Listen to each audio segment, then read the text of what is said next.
Bon les gars, avant de commencer la vidéo, sachez qu'il y aura un peu de spoil sur les chapitres les plus récents de One Piece, donc si vous voulez regarder la vidéo, je vous conseille d'être à jour avec le manga. Et sur ce, je me dis au revoir à moi. Bonne vidéo. Ah, Rox Digzebek, l'ennemi juré de Gold Roger, le roi des pirates, le barbe noire de Luffy, mes courgettes dans mon repas. Non, peut-être pas ça, mais les deux avant c'était bien. Deux personnages emblématiques de One Piece ont été mis en avant dans les arcs récents, comme par exemple deux empereurs, Kaido et Big Mom. C'est dans One Piece si jamais, hein. Cette vidéo est sur One Piece, pas sur Jujutsu Kaisen par exemple. Voilà. Les deux Yonko, donc les empereurs, ont ainsi montré à quel point ils étaient chauds, et qu'à eux deux, ils pouvaient faire face à n'importe quel raton laveur. Les ratons laveurs, c'est les supernovas dans ce cas-là. Genre Luffy, Zoro, Captain Campège, Eustace Kid, Eustace Captain Kid, Killer, ce genre de choses. Même si depuis, Oda a choisi de les séparer, avec notamment l'impératrice de Totoland, redevenue, temporairement peut-être, une alliée des rebelles, on a compris qu'on avait affaire à un duo de bâtards, qui nous fait en retour nous questionner sur le fameux équipage des Rox, qui était l'équipage de Kaido et de Big Mom lorsqu'ils étaient des plus jeunes pirates. Comment un tel équipage, comprenant ces deux puissances, et une troisième encore plus puissante, donc une barbe blanche, c'est pas rien, et encore Shiki le lion d'or, donc quasiment 4 empereurs, sachant qu'il y en a 4 dans tout le monde de One Piece, a-t-il pu être vaincu? Et surtout, quel monstre a pu se faire obéir de ces forces de la nature?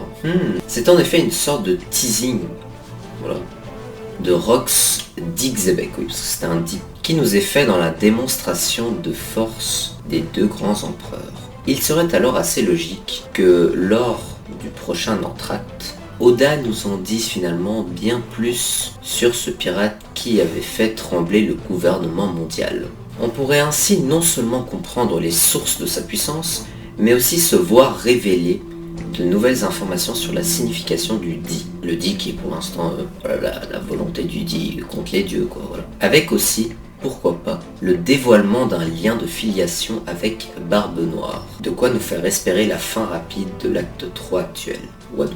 Donc maintenant parlons un petit peu plus de qui est ce Rox Digzebek, parce que il faut savoir qu'il a fallu l'alliance du roi des pirates et le héros de la marine pour battre ce gars. D'ailleurs, si Garp, donc le grand-père de Luffy, s'est fait renommer le héros de la marine, c'est grâce à cet équipage. Enfin, grâce, voilà.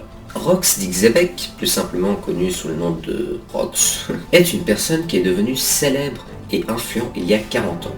C'était le boss avant le roi des pirates, tu vois, c'est l'ère avant celle de Roger, c'était la sienne, connu en tant que capitaine de l'équipage des Rox. Selon Sengoku, qui était l'ancien amiral en chef de la marine, c'est pas rien, Rox Digzebek n'est plus de ce monde, mais a été l'un des plus rudes adversaires que Garp ait affronté, et que Goldie Roger aussi. Toujours selon Sengoku, il a été le premier ennemi de Goldie Roger et sans doute le plus puissant. Voilà. Ayant un Di dans son nom et prénom, il est rattaché à la volonté du Di. Un petit peu tout ce qu'on sait de lui. D'ailleurs, je vais vous faire passer un petit passage où Garp parle de Rox Digzebek. Ouais. Il n'empêche, Garp. Si Kaido et Big Mom s'allient, on ne peut pas rester les bras croisés, il faut agir, ils sont dangereux. C'est à eux que tu dois ton surnom de héros de la marine. De qui tu parles? Du Rox? Hein? Ina, il me semble que t'es bien jeune pour connaître ça. Avant l'avènement de Roger, c'était eux qui régnaient en maître. Mais ça remonte à il y a plus de 40 ans. Le passé, c'est le passé. Même après la perte de leur capitaine, ils n'ont pas cessé de devenir plus puissants. Ina est très inquiète. Ça sert à rien. S'ils reviennent, ce sera la galère. Mais bon, d'ici là, il peut aussi y avoir d'autres coups de théâtre. Que peut bien naître le Rox? C'est sans aucun doute lié à Kaido et à Big Mom. Et visiblement, le retour des deux empereurs est une grande source d'inquiétude pour pas mal de gens. C'est quoi ce sourire en coin? Il n'appiche pas. C'était exactement pareil avec la bataille de Marineford. Hein? On était loin d'imaginer les événements qui sont arrivés au cours de cet affrontement. Ça pour sûr, c'était impensable. Et le responsable, c'était qui? Ton petit-fils? Qui aurait pu croire une seule seconde que le chapeau de paille irait si loin? Ina est surprise. Et c'est pas fini. Sinon, on n'a pas encore vu à quoi il ressemblait, mais son apparence est à peu près comme je vais vous la décrire maintenant. Il avait une épaisse chevelure noire hérissée, genre comme un hérisson, et un uniforme de capitaine proche de celui de Goldie Roger, barbe noire ou encore barbe blanche. Barbe blanche, qui était dans son équipage. L'expression de son visage, lorsqu'on le voit pour la première fois, inspire la terreur, la crainte. Sauf ça fait un petit peu rire quand même. Une tête de... je sais pas, tête de buisson, voilà. Sinon, Rox Dixabec était aussi une personne très ambitieuse et très froide qui voulait devenir le roi du monde. Ouais, c'est pas rien. Sinon, ses relations...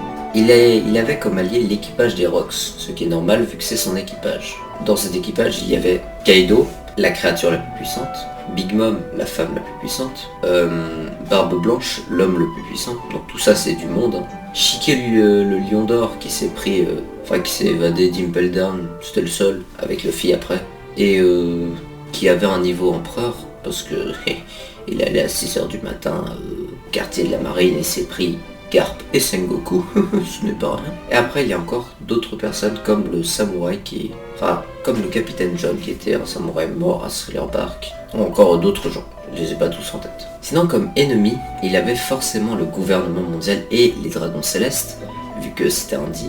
Tout indique que l'équipage voulait s'en prendre à God Valley, où les nobles mondiaux avaient leurs esclaves. Puis après forcément, comme ennemi il avait aussi Garp et Roger. Parce que ces deux se sont alliés et l'ont vaincu. Voilà. Comme moyen de combat, il est vu avec un sabre, mais ses compétences actuelles sont inconnues. C'est pour ça Oda va nous révéler sûrement plus tard. Voilà. Histoire. Il y a plus de 40 ans, Rox était extrêmement puissant et a dominé une période qui a duré jusqu'à l'arrivée de Goldie Roger. 38 ans avant le présent, Rox menait son équipage dans une mission qui mettait en danger les dragons célestes et leurs esclaves. À God Valley, les pirates de Rox ont été interceptés par Monkey D. Garp et Goldie Roger, qui avaient formé une alliance. Une bataille massive s'ensuivit, entraînant la dissolution de l'équipage. Selon Sengoku, Rox n'est plus de ce monde, mais ça c'est selon Sengoku.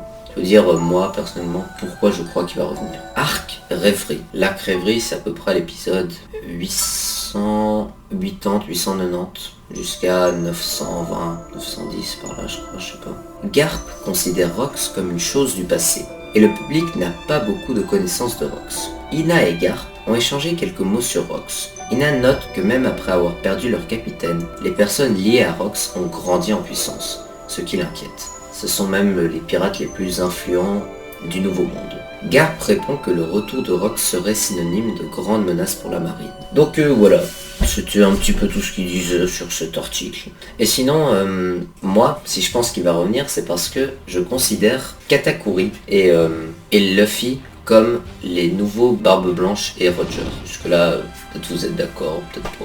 Normalement oui. Parce que quand ils se sont affrontés, il y avait une sorte de respect mutuel l'un envers l'autre. Voilà. Et à ce moment-là, Luffy avait battu Big Mom. Enfin, elle avait calmé. Roger, qu'est-ce qu'il a fait? Il a aussi calmé Xebec. Xebec,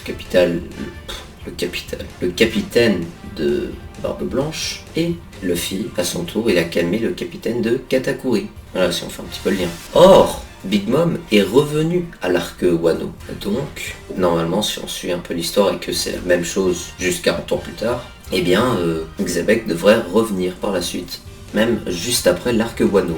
L'arc Wano qui est le plus long de toute la saga, genre une centaine d'épisodes.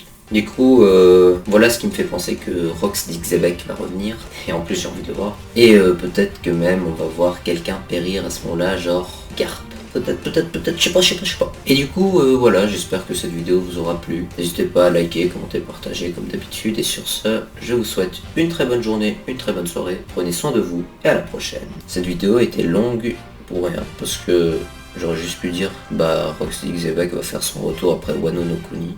Et c'est tout. Mais bon, tchuss.